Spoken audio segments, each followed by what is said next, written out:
Hello les petits loups, bienvenue dans cette vidéo unbox de mon nouveau châssis Shum LD3 et 4L1R, 4.2 et 4.4 respectivement.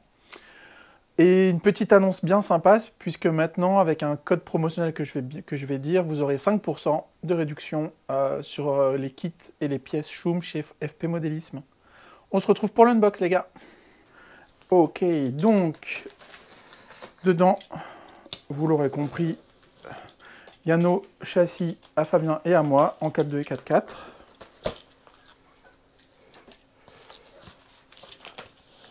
Oh les petits bijoux. Oh mon dieu les petits bijoux. Ouais.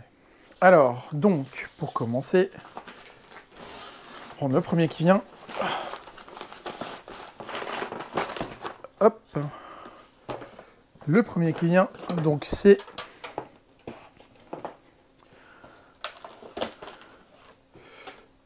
le Cougar LD3 mode spec. Donc ce sera celui de Fabien ou le mien, puisque moi je vais commencer le 4.2 et Fabien, ben lui il va changer, il va troquer son PR pour un Shum. Il va rester en 4.2 13,5, il nous a fait une très belle deuxième place en 4.2 standard à Lorca, mais là il a envie d'avoir un châssis un peu plus performant. Et donc on passe chez Shum tous les deux. Donc c'est un kit, il y aura des vidéos de montage. Alors je ne sais pas, Fabien va faire le montage de son buggy, puis après je ferai des vidéos pour mes buggy. Je ne sais pas encore si je ferai des vidéos, des vidéos montées ou si je ferai des lives. J'ai bien envie de tester de faire des lives. Donc je pense que je ferai des lives en vrai. Mais il faut que je fasse le setup. Donc ça c'est mon 4.2, le LD3, donc ça en fait deux. Un pour Fabien, un pour moi. Et voilà la bête que j'attends depuis un moment maintenant. Enfin, que j'attends. Je l'ai commandé la semaine passée en vrai, hein, mais c'est un moment que je lorgne dessus. Le 4L1R 4 roues motrices à courroie. Vous avez ici une superbe vue explosée. Je vais mettre à l'endroit. J'ai pu le tester, j'ai pu tester celui de Sony, donc un Belge qui vient rouler au RC Park, qui est très sympa au demeurant. Et j'ai tout de suite kiffé le feeling de pilotage. Donc là c'est pareil.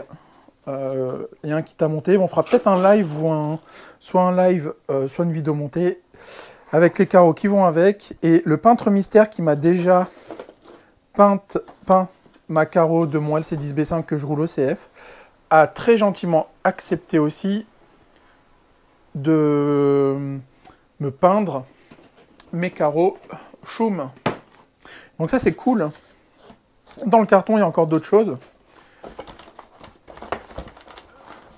Alors dans le carton il y a des pièces que j'utilise maintenant depuis quelques temps. C'est le servo CJ Power TS22. Donc un pour moi pour mon 4.4, un pour Fabien pour son 4.2. Parce que lui il préfère un gros servo pour son 4.2. Un peu plus lourd. Il peut mettre un low profile, on a ce qu'il faut. Alors moi ce que j'aime bien c'est que c'est un servo brushless. Et à 6 volts, il tourne en 0,08 secondes je crois, donc il est même un poil trop rapide. Moi personnellement j'ai dû baisser un peu la vitesse à ma radio, grâce au conseil qu'on m'a donné. Donc moi j'adore ce servo. Et ouais, c'est vraiment l'un des meilleurs servos que j'ai pu tester. Bon, j'ai testé quoi? J'ai testé le Coralie qui faisait le taf, mais qui tenait pas une saison entière. Et j'avais testé d'autres servos qui, pareil, ne tenaient pas le coup. J'ai pris, j'ai principalement pris des pièces pour mon 4x4, parce que j'avais envie de me faire plaisir et de l'optionner.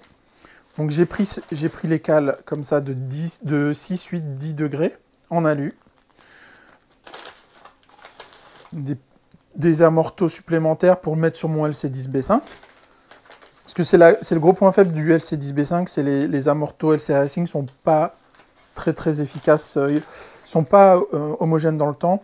J'ai pris différents types de triangles, puisque chez Shum, il y a des triangles flex, durs et med flex qu'ils appellent, donc dépendamment de la température et du revêtement. Si on cherche à avoir un châssis rigide ou un châssis plutôt flex, Donc j'ai demandé à Franck de mettre tout ça sur son site. Et je lui ai commandé tout ça. Donc on va le monter tranquillement. On n'est pas pressé de le... En fait, je suis pressé de le rouler, mais je sais que ça va être un gros travail de réglage et d'apprentissage. Donc je sais que je ne serai jamais prête pour le CF d'Avesnes, ni pour le CF de Grenoble. Donc, sauf si on a vraiment le temps de se pencher sur les réglages, à mon avis, jusque Grenoble, je roulerai mon LC10B5. Et à partir de Gargenville en septembre, je roulerai mon 4L1R. J'ai pris des plaques aussi qui sont un peu plus lourdes pour mettre le vario, les servos, etc. etc. pour pouvoir bouger l'électronique. J'ai pris quoi d'autre? J'ai pris des courroies. J'avoue que j'ai la petite peur de péter les courroies, vu qu'à ce qui paraît, je suis une bourrine quand je conduis.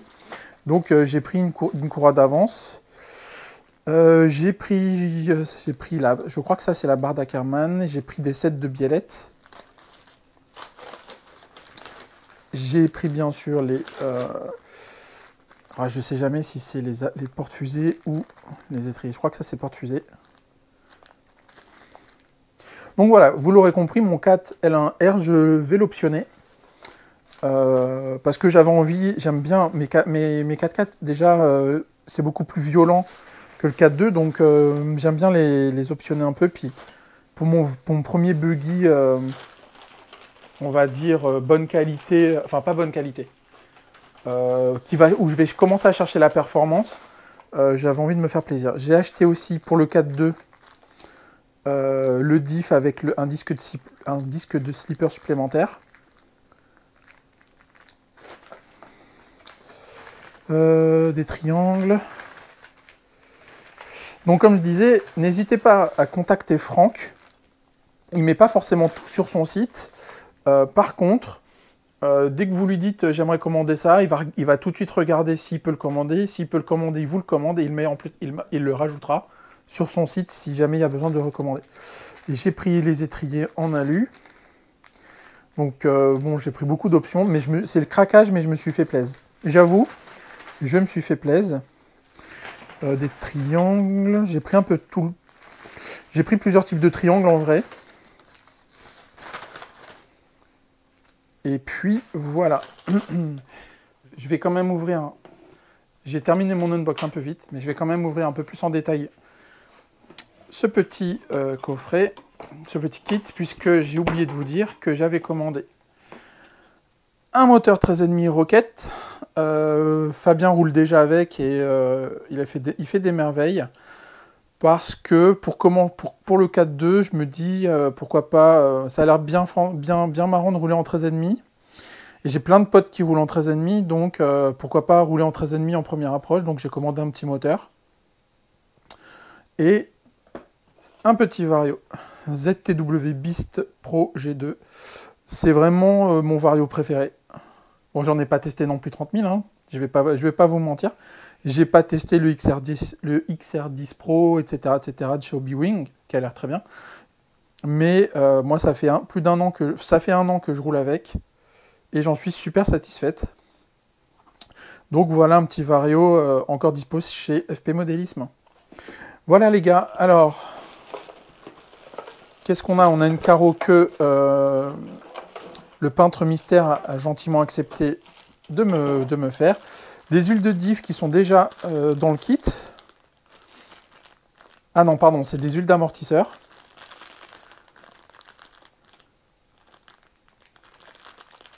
Des huiles d'amorto, on a... Ah, c'est pas en CST.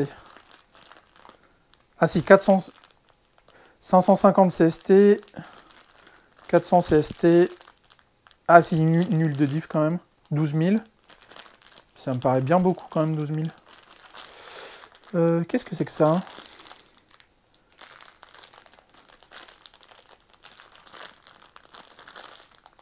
Un pot de graisse. Trop bien. Threadlock. C'est quoi, c'est du frein filet? Non. Bon, je ne sais pas. Donc la carreau du LD3 qui est super belle. Des jantes. Donc bon, après c'est un kit classique, hein, ça marche par sac comme tous les kits. Ensuite, on a le châssis qui est mais tellement beau. Et la notice, bien sûr. La notice. Et là, moi, je suis choqué tellement elle est belle.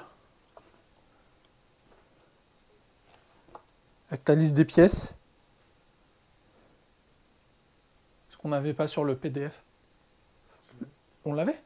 Ok. Donc voilà. Ça me paraît concluant cette histoire. Hein. Voilà, voilà.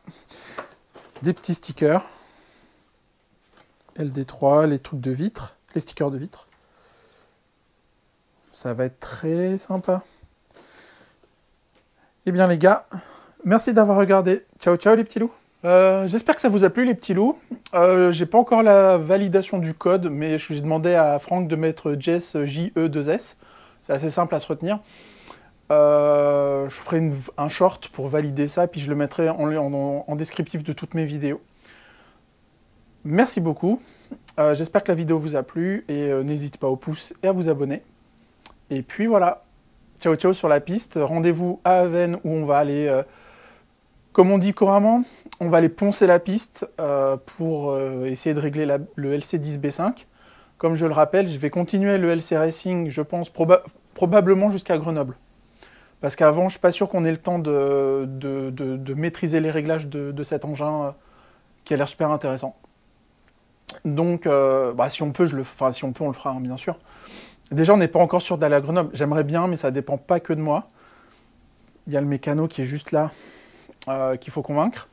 Et puis, j'aimerais bien faire du covoiturage avec quelques personnes. Je leur en ai déjà parlé, donc j'attends leur validation. Et puis voilà, donc on verra ce que ça donne. Bien sûr, je ferai dans chaque vidéo que je ferai, je préciserai bien à chaque fois quel châssis je roule entre le LC10B5 et le 4L1R de chez Schum. Je préciserai à chaque fois pour pas qu'il y ait d'ambiguïté, puisque de toute façon, je vais continuer à rouler les deux pendant un petit moment. Merci d'avoir regardé. Ciao, ciao les petits loups. On se retrouve sur la piste. Bisous, bisous.